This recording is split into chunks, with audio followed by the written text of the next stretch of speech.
Hello friends, welcome back to this channel. दोस्तों, इस video में हम लोग बात करने जा रहे हैं बजाज हिंदुस्तान शुगर लिमिटेड के लिए। लेकिन अपनी बातचीत को कंटिन्यू करें उससे पहले आपसे दो रिक्वेस्ट करना चाहूँगा।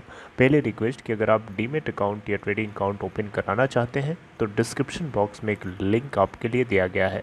दूसरी चीज़ कि अगर आप इस चैनल को फर्स्ट टाइम देख रहे हैं, सब्सक्राइब कर लीजिए और बेल आइकन को ज़रूर से हिट करिएगा ताकि आपको सारी वीडियोज़ की नोटिफिकेशन मिलती रहेगी। दोस्तों, बजाज हिंदुस्तान शुगर लिमिटेड के अंदर लास्ट ट्रेडिंग सेशन में अगर आपने नोटिस किया हो गौर से, तो दोस्तों ये शेयर जो है ऊपर चढ़ने की कोशिश कर रहा था। ऐसा नहीं है कि ऊपर चढ़ने की कोशिश नहीं कर रहा था।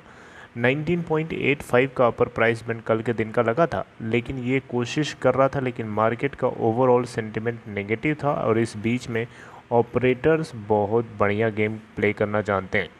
उनको पता होता है कहाँ पे कौन सा टर्न लेना है और उनकी चाल आपकी चाल से बिल्कुल उल्टी होती है, जिसके चलते हम सब फंस जाते हैं।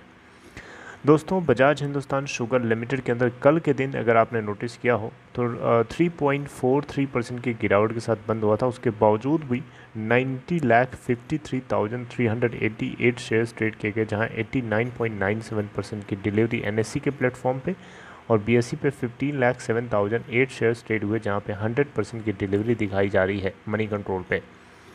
2,337.57 करोड़ रुपए इस कंपनी की मार्केट कैपिटलाइजेशन है और एनएससी के ऊपर देखें तो इसका 52 वीक लो है 4.35 का और हाई है 24.65 का। दोस्तों, ग्राफ के ऊपर हम चलेंगे और वहाँ देखेंगे कि 24.65 का अपना हाई कब बनाया था। बहुत जल्दी ही इन्होंने अभी इस स्टॉक ने बनाया है 6 जुलाई 2021, इसी महीने की बात है दोस्तों, कुछ ही दिन पहले।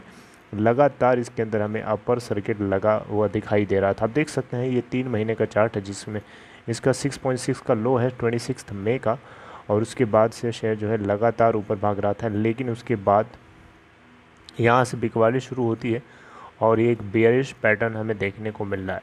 तो दोस्तों, आप देख सकते हैं लोअर साइड पे हाई बना रहा है, फिर लो बना रहा है, हाई बना रहा है, फिर लो बना रहा है। तो ये स्लाइड होता हुआ जा रहा है नीचे की तरफ और ये कहाँ जाके थमेगा, इस चीज़ की गारंटी के साथ बता पाना इसे बहुत ही मुश्किल है। हालांकि आपको बताना चाहूँगा, ये बेरिश पैटर्न ज़्यादा दिन तक नहीं चलेगा। हर किसी चीज़ का एंड होता है, ऐसा नहीं है। नेगेटिविटी का भी एंड होता है, पॉजिटिविटी का भी एंड होता है। पॉजिटिविटी जब तक चल रही थी तब तक हम सब खुशी कर रहे थे, मज़े कर रहे थे। अब नेगेटिविटी चल रही है तो उसमें हमें ज़्यादा निराश होने की ज़रूरत नहीं है, बल्कि पेशेंस के साथ बने रहने की ज़रूरत है। दोस्तों, इस कंपनी के अंदर अगर आप देखें तो प्रमोटर्स के हाथ में इस कंपनी के अंदर अभी भी आप नोटिस करें तो 15.4% की हिस्सेदारी बनी हुई है। लेकिन दुख की बात सिर्फ इतनी है कि इन्होंने 100% जो है अपना शेयर गिरवी रखा हुआ है। यानी कोई भी फाइनेंशियल कमिटमेंट अगर ये फेल करते हैं या उसको कंप्लाई नहीं करते हैं तो इनके शेयर जो है बेचे जा सकते हैं मार्केट में, ओपन मार्केट में। ये थोड़ा सा खतरा है। एफआईआईज़ ने अपनी होल्डिंग 0.1% से बढ़ाया है, 0.4% किया है। डीआईआईज़ ने हालांकि थोड़ी सी गिरावट करी है, 39.9% से घटा करके 37.2% कर लिया है। वहीं पब्लिश होल्डिंग बढ़ी है, 44.4 से बढ़ के 46.8% हो गई है। इंस्टीट्यूशनल इन्वेस्टर्स 0.2% के साथ बने। दोस्तों, आपको बताना चाहूँगा, बजाज हिंदुस्तान शुगर लिमिटेड भारत के अंदर अल्कोहलिक प्रोडक्ट्स बनाने वाली कंपनी है और इसकी ज़रूरत आने वाले टाइम में बढ़ने वाली है। शायद इसी के चलते इसमें हमें ये मोमेंटम भी दिखाई दिया हुआ था। देखिए, भारत सरकार जो है 20% एथेनॉल ब्लेंडेड पेट्रोल को पूरी तरीके से देश के अंदर लागू करने के लिए हरी झंडी दे दी है। तो आप सब लोगों को, अगर आप ऊपर के लेवल्स में जब ये अपना हाई बना रहा था उस समय अगर आप ट्रैप हो चुके हो, उस केस में आपसे मैं यही कहूँगा कि दोस्तों पैनिक मत करिए। उस पोजीशन पे आप जहाँ फंसे हो उस जगह आप बने रहिए। उसको आप मौका मिले, अगर ये और नीचे लुढ़कता है और नीचे लुढ़कता है, अभी जल्दीबाजी नहीं करने का है, और नीचे लुढ़कता है, उस केस में आपको एक मौका मिलेगा। थोड़ी सी क्वांटिटी और इसमें एंट्री कर दीजिए, मतलब आप एवरेजिंग कर लीजिए थोड़ा सा इन्फ्यूज़ करके, लेकिन बहुत थोड़ा सा ज़्यादा नहीं। और उसके लिए जल्दीबाजी नहीं करना है। मैं आपको पहले ये चीज़ बता रहा हूँ, जल्दीबाजी बिल्कुल ना करिए। अभी आप शांति से होल्ड करिए, बने रहिए। सिचुएशन आने वाले टाइम में चेंज होगी ही होगी और वो आपके सोचने जल्दीबाजी करने से नहीं होगी। You have to wait for that. इतना आसान नहीं होता है, पेशेंस रखना एक कला है। जस्ट लर्न दिस, क्योंकि उसके बिना पॉसिबल नहीं है दोस्तों। अभी इस पॉइंट पे आपको मान लीजिए चढ़ भी जाए तो फिर आगे कहीं ना कहीं ऐसी जगह फंसे हुए जहाँ पे आपको पेशेंस रखना ही पड़ेगा और कोई चारा ही नहीं है, राइट। तो यही मैं आपसे कहूँगा दोस्तों कि इस कंपनी के अंदर जो जो चीज़ प्रोडक्शन होता है जिस चीज़ का, उसके आने वाले टाइम में डिमांड है।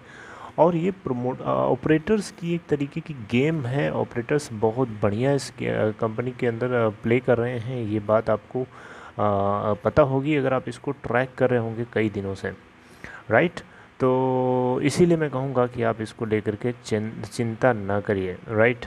देखिए अगर इस कंपनी के रिटर्न प्रोफाइल अगर आप देखेंगे तो जो सरकारी बैंक्स होते हैं उनसे कई गुना अच्छी है। ईयर टिल डेट में इस बैंक ने 197.56% का रिटर्न दिया है अपने इन्वेस्टर्स को। एक हफ्ते में हालांकि ये 4.19% डाउन है और एक महीने में 1.08% डाउन है। 3 मंथ में 165.22% ऊपर है। 6 मंथ में 173.13% की ग्रोथ है। 1 ईयर में 212.82% की ग्रोथ है और 2 ईयर्स में 167.15% की ग्रोथ है और 3 ईयर्स में 177.27% की ग्रोथ है, right. So this all are good things. सो मैं आपसे यही कहूँगा, वेट करिए, होल्ड करिए, पेशेंस रखिए, पैनिक मत करिए। रिवर्सल आया था ना, रिवर्सल कंटिन्यू बना रहता, बरकरार रहता, लेकिन कल की मार्केट में पूरा बेरिश पैटर्न था जिसकी वजह से इसमें हमें रिवर्स साइकिल दिखाई दी। अदरवाइज़ कंटिन्यू यूसी बना रह सकता था। ओके, सो आई होप कि आपको ये वीडियो कुछ मोटिवेट कर रही है, कुछ चीज़ें आपको पता चल रही हैं, कुछ चीज़ों के बारे में आप समझ रहे हैं, सुन रहे हैं और उसको आप इम्प्लीमेंट करेंगे। Okay, so this is all friends, take care, I will see you something updating next with next video.